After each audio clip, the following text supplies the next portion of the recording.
Somos o Vinícius e a Catarina. O nosso trabalho é trazer clareza sobre a informação que circulam pela internet. Hoje o tema é a jornada pessoal e a filosofia de Rosa Miranda, que se apresenta como terapeuta holística e coach espiritualista. Exato. E a razão pela qual decidimos entrar por este caminho hoje é bastante peculiar, na verdade. Sem dúvida. Em vez de estarmos aqui a analisar um artigo científico ou, sei lá, um livro denso, vamos focar-nos numa secção muito específica. A secção sobre do site profissional dela. Uhum, precisamente. Porque é algo que acontece com frequência nestas páginas de apresentação. Elas muitas vezes escondem verdadeiros manifestos de vida. É um ponto de partida excelente para a nossa exploração de hoje. Pois é. O que temos aqui não é apenas um currículo tradicional, Nada disso. nem é só uma lista de serviços prestados. É uma narrativa muito, muito rica. Onde se detalham crenças estruturais profundas. Claro, e também um diagnóstico médico que parece ter sido um ponto de viragem absoluto na vida desta autora. E, fundamentalmente, a forma como uma experiência de sofrimento crónico foi transformada. Uhum. Transformada num modelo de vida. E, claro, num modelo de negócio. Sob o nome Rosa Miranda Terapia e Mentoria. Exato. E o nosso objetivo nesta análise profunda é desconstruir exatamente isto. Como é que o texto cruza uma dor física extrema com a ideia de um despertar espiritual? Vamos desconstruir isto passo a passo. Sim, porque há aqui camadas fascinantes. Há camadas sobre resiliência, construção de narrativas e sistemas de crenças. E o que logo salta à vista nos primeiros parágrafos é uma premissa muito forte. Qual premissa? A premissa central de que a capacidade de transformar a realidade e de encontrar o equilíbrio reside dentro de cada ser humano. O que é interessante nessa premissa é a sua radicalidade. Sem dúvida? O texto faz questão de sublinhar que esse poder interno se aplica independentemente do grau de dificuldade. Ou mesmo de circunstâncias que tenham sido causadas por terceiros, não é? Exatamente. Há uma rejeição claríssima da posição de vítima. Mas há um conceito ainda mais central que serve de alicerce a tudo isto. Que é a forma como o desconforto é encarado. Pois, porque normalmente quando pensamos em bem-estar, o nosso instinto primário é fugir da dor. Claro, queremos uma solução rápida que a faça desaparecer. Uhum. Mas aqui não. No texto, a felicidade não é definida como a ausência de dor. O que revela uma inversão de paradigma que chega a ser surpreendente. Completamente. A dor não é tratada como um inimigo a abater. Na verdade, ela é elevada à categoria de grande aliada. Que é uma expressão muito forte. É muito forte, sim. Para quem nos ouve e talvez lide com dores crónicas diariamente, chamar a dor uma aliada pode parecer quase um contrassenso. Pois, percebe-se perfeitamente essa estranheza inicial. Mas a analogia que me vem à cabeça quando leio esta perspectiva é a da luz vermelha no painel de instrumentos de um carro. Essa imagem ilustra perfeitamente a mensagem partilhada no site. Ninguém gosta de ver a luz do motor acender a meio de uma viagem. Gera ansiedade, é um incómodo tremendo. Exato. No entanto, a luz em si não é o problema. Claro que não, o problema é o que está a acontecer debaixo do capô. E o texto descreve a dor exatamente assim, como um sistema de alerta altamente calibrado. Uhum. E reparemos que quando a dor surge, a autora não faz a distinção clássica. Entre dor física, mental ou emocional, certo? Exatamente. Para ela, funciona sempre como um sinal claro de que existem pensamentos, emoções e atitudes que precisam urgentemente de ser ajustados. Há uma mensagem a ser entregue. Há sempre uma mensagem. E a partir desta ideia, surgiu o que quase poderíamos chamar de uma fórmula matemática para a qualidade de vida. A equação que é apresentada no site? Sim, é uma equação muito direta. A autora escreve: mais equilíbrio, menos sofrimento, mais paz. É uma síntese poderosa da crença dela. E o argumento defendido é que ao colocar o lado mental e o emocional em equilíbrio, o próprio corpo físico acaba por responder na mesma moeda. Ou seja, as dores e doenças conseguem ser curadas mais rapidamente. Exato. Mas para perceber de onde vem esta convicção tão inabalável, temos de recuar no tempo. Porque isto não nasceu do nada. Não. O texto não apresenta isto como uma teoria lida num livro qualquer. Pois não. É apresentado como algo forjado na própria pele da autora. A narrativa convida a audiência a fazer essa viagem ao passado. Uma viagem há mais de 25 anos para um momento em que se deu a grande ruptura na vida dela. É descrita uma fase em que a sua saúde ficou gravemente debilitada, não é? Sim, o quadro inicial retrata dores intensas que operavam em múltiplas frentes. Físicas, emocionais e mentais. Uhum.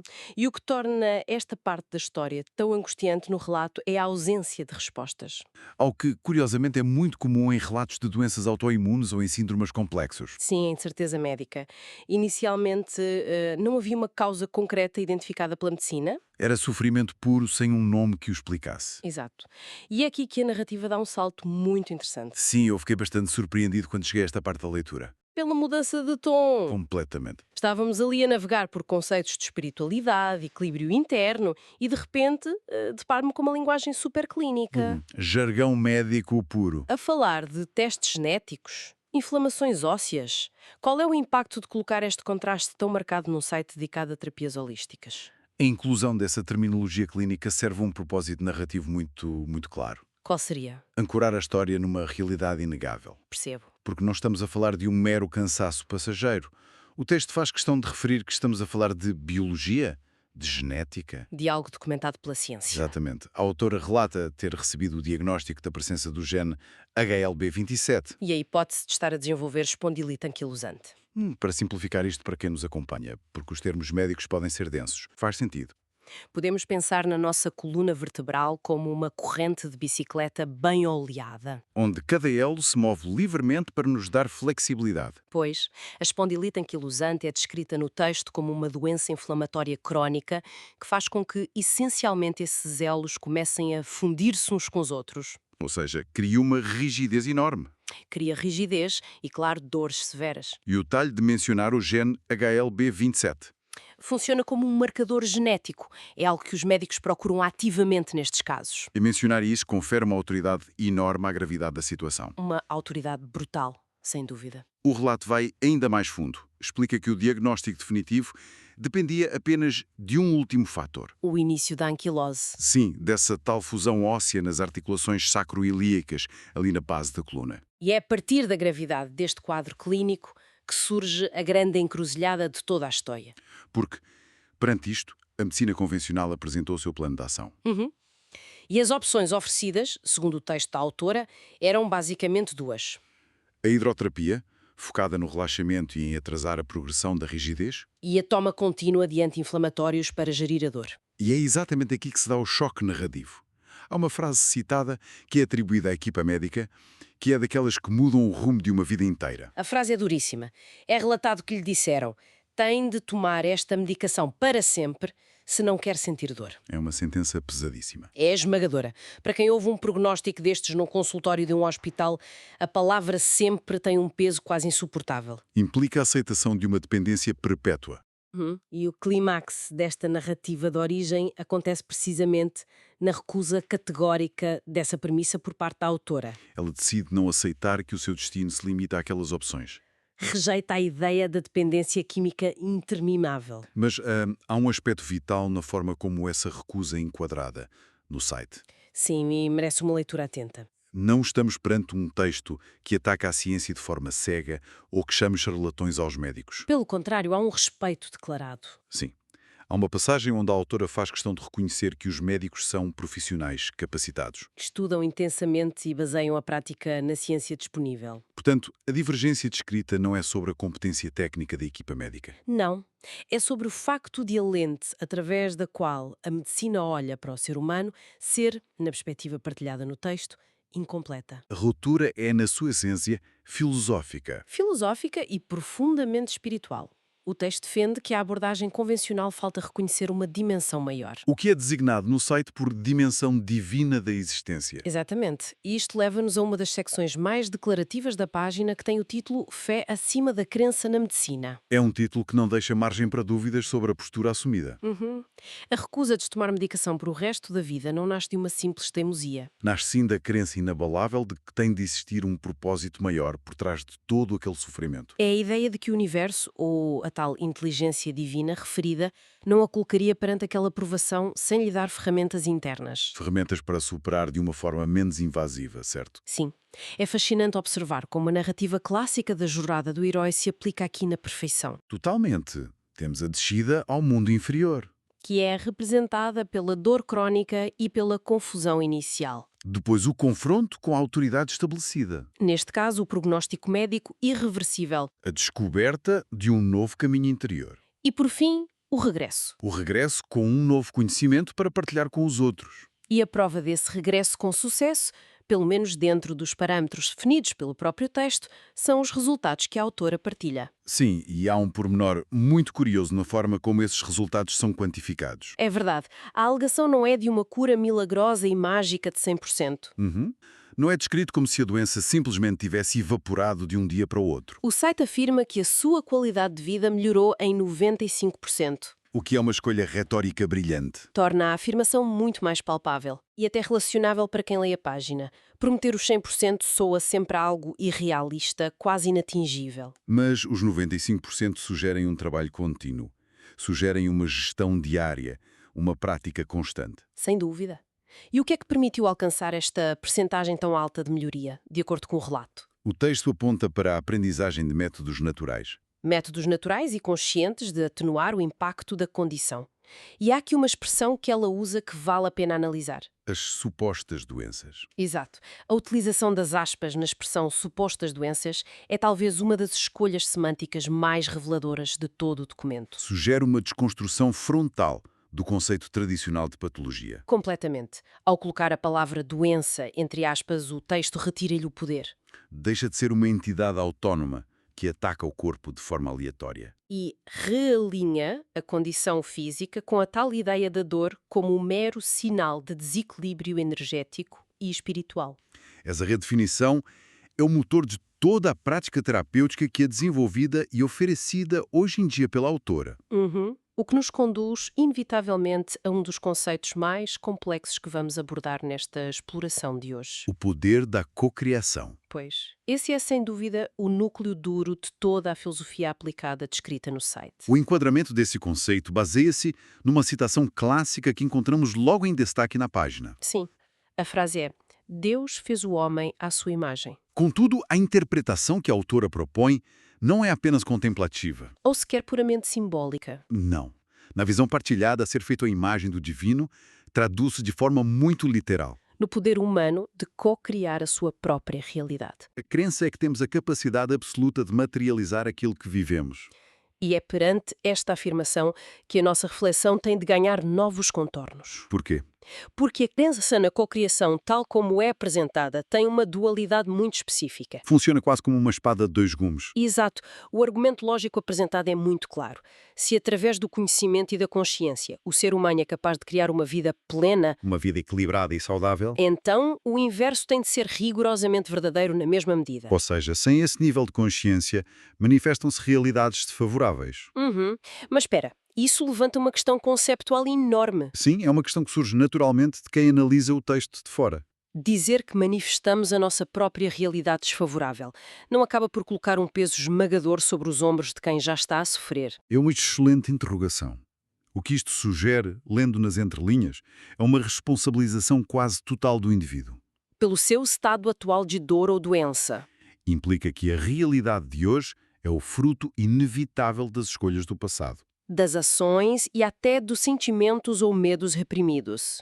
Como é que a filosofia descrita lida com a possível culpa que advém dessa ideia? Da ideia de que eu criei a minha própria doença? Exatamente. Bem, pela leitura atenta do texto, essa responsabilização não é construída para gerar culpa punitiva. Não há um tom de condenação. Não parece. Não se trata de dizer estás doente porque fizeste algo de errado propositadamente. Ah, percebo. É enquadrado como uma consequência natural. Da falta de consciência. É por isso que o texto sublinha constantemente a necessidade do que chama conhecimento. Ou seja, a dor resulta da ignorância. Da ignorância sobre como os nossos processos mentais e emocionais afetam o corpo biológico. E não de uma falha moral da pessoa. Exato. E é exatamente nesta ponte que o modelo de negócio se estabelece de forma muito coerente. Na transição da ignorância causadora de sofrimento para o conhecimento gerador de cura. Pegando nessa ideia, faz todo o sentido a forma como os vários serviços são apresentados. A teoria da cocriação é o diagnóstico geral. E as ferramentas terapêuticas listadas são o tratamento proposto. Como é que, na prática, a autora ajuda as pessoas a ganharem esta tal consciência? Para deixarem de cocriar essas realidades dolorosas, certo? Sim, que métodos são referidos na página? Através dos mesmos conhecimentos que ela relata ter aplicado em si mesma e que agora disponibiliza através de serviços como a numerologia terapêutica. E também a utilização dos florais de Bach. E ainda o que ela designa no site por mentoria e coaching terapêutico. Estas ferramentas são claramente posicionadas como chaves de acesso. Acessa a esse conhecimento interno que referíamos há pouco. A numerologia terapêutica, por exemplo, é frequentemente utilizada nestes contextos como uma espécie de mapa de autoconhecimento. Para identificar padrões e tendências com os quais a pessoa nasce. Ajudando a compreender e a desbloquear os tais bloqueios energéticos de que o texto fala. Já os florais de Bach atuam dentro desta filosofia num campo diferente, No campo estritamente emocional e vibracional. como o objetivo de resgatar a harmonia onde há desequilíbrio documentado pela pessoa. E o objetivo declarado de tudo isto, da mentoria aos florais, destina-se a dar à pessoa os recursos. Para que ela própria faça a reparação do seu painel de instrumentos, voltando à analogia do carro. Exatamente. Se olharmos agora para um panorama social um pouco mais alargado, Sim. é fascinante refletir sobre os motivos que levam esta narrativa a atrair tantas pessoas hoje em dia. É inegável que atrai. Num mundo caracterizado por um ritmo frenético, Por um excesso absurdo de estímulos e de informação. muitas pessoas sentem-se completamente à deriva. E há outro fator importante a considerar aqui. Os sistemas de saúde tradicionais, Sim, muitas vezes estão sobrecarregados pela falta crónica de recursos. o que faz com que as consultas médicas sejam curtas e muito, muito focadas apenas no sintoma imediato. Deixando frequentemente o paciente com a triste sensação de que não foi visto como um todo. De que foi tratado apenas como o tornozelo da sala 4. Ou a inflamação da cama 12. Pois é.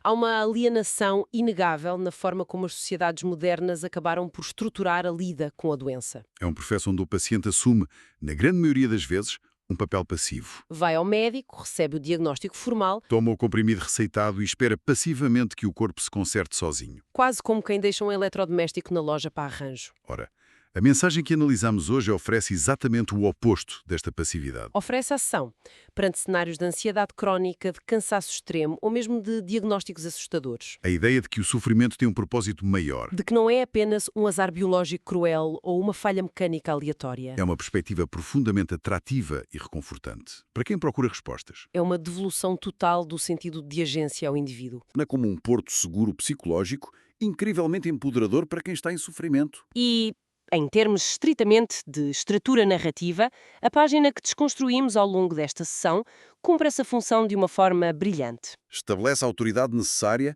não através da exibição de diplomas tradicionais afixados numa parede de consultório. Mas pela prova viva da superação de um obstáculo severo através da sua própria experiência. Essa é, afinal, a grande alavanca da credibilidade em abordagens holísticas deste género. A transição pessoal da dor esmagadora para a compreensão profunda E depois, dessa compreensão, para o serviço e ajuda aos outros.